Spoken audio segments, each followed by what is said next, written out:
पूरी की पूरी खबर पलट गई 24 घंटे के अंदर। 24 घंटे क्या, 10-10 मिनट में खबर पलट रही है। जिस तरीके से ट्रंप ने आकर जो बयान दिया तो ऐसा लगा कि बातचीत हो गई होगी, एक फॉर्मेलिटीज़ पूरा होना होगा और तमाम चीज़ें, या कुछ एक इशू बचे हुए होंगे। लेकिन बाद में ईरान की तरफ से कहा गया कि उसने 1 घंटे के अंदर 7 झूठ बोला, यानी सबका सब झूठ बोला था वो। फिर बाद में ये हुआ कि ईरान गवर्नमेंट की तरफ से भी आया कि भाई हमने स्ट्रेट ऑफ हॉर्मुज खोल दिया है। ट्रंप ने भी कहा कि खोल दिया है। बाद में ईरान की तरफ से कहा गया कि जो है अमेरिका जो है उसने खोला नहीं है, वो झूठ कह रहा है।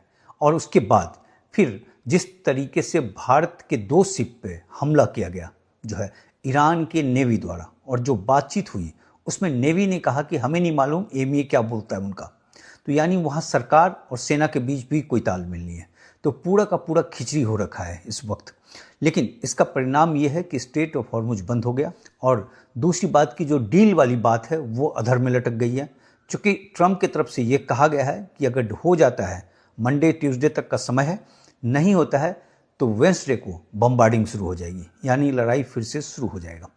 साथ में इधर जो है इजराइल और लेबनान के बीच जो सीज फायर का जो ट्रंप ने आकर जो ऐलान किया था 10 दिनों का, वहाँ भी इजराइल ने हमला कर दिया है।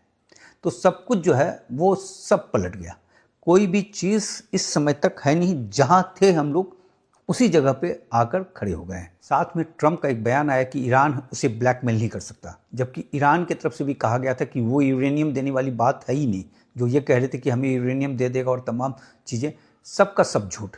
एक राष्ट्राध्यक्ष इस तरीके का जो है सोशल प्लेटफॉर्म में आकर झूठ बोलता है, और फिर वो झूठ क्या होता है, वो 10 मिनट के अंदर, 1 घंटे के अंदर वो झूठ का पर्दाफाश हो जाता है, और फिर झूठ पे झूठ बोलता है। तो वहाँ 2 बातें, एक ने कहा कि अमेरिका की जनता ने एक जोकर को चुना है और वो जोकर पूरी दुनिया को परेशान कर रहा है, ऐसा ही कुछ रिफ्लेक्ट हो रहा है। दूसरा, एक उनका पुराना लॉयलिस्ट है, उनका ये कहना है कि इनकी मानसिक हालत ठीक नहीं है, और यहाँ पे अमेंडमेंट 25 के तहत जो है इनको निकालने की प्रक्रिया शुरू करनी चाहिए। बीच में ये जोर पकड़ा था, बाद में सीज फायर हो गया था तो ठंडा पड़ गया था। तो अब देखते हैं कि वहाँ के पॉलिटिकल चीज़ों पे किस तरीके से रहता है। लेकिन कहानी जस की तस हो गई। तेल का क्राइसिस जैसे था वैसे ही फिर से, जिस तरीके के सिचुएशन में था वही सिचुएशन फिर से वापस आ जाएगा। बाकी शेयर बाजार और तमाम चीज़ों पे एक गिरावट देखी जानी चाहिए, क्योंकि 24 घंटा भी बचा हुआ है। 24 घंटे में पता नहीं क्या होता है, क्योंकि यहाँ हर 10-10 मिनट में खबर बदल रही है। वो चीज़ है। आने वाले समय के लिए गोल्ड सिल्वर में जो भी प्रेशर रहेगा वो जो तात्कालिक रहेगा, लेकिन आने वाले समय में गोल्ड सिल्वर मजबूत रहेगा, क्योंकि जिस तरीके का सिचुएशन हो गया है ये स्टैगफ्लेशन की तरफ बढ़ता हुआ कदम है और इसको रोकना बड़ा मुश्किल है।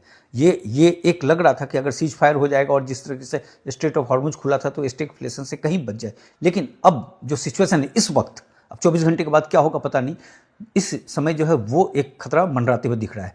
तो वो गोल्ड सिल्वर के लिए मजबूत होगा, शेयर बाजार के लिए एक बिकवाली आ सकता है। अब कितना बड़ा प्रेशर आएगा वो देखना होगा। बाकी हमारे शेयर बाजार में भी एक बिकवाली का रुख देखा जा सकता है।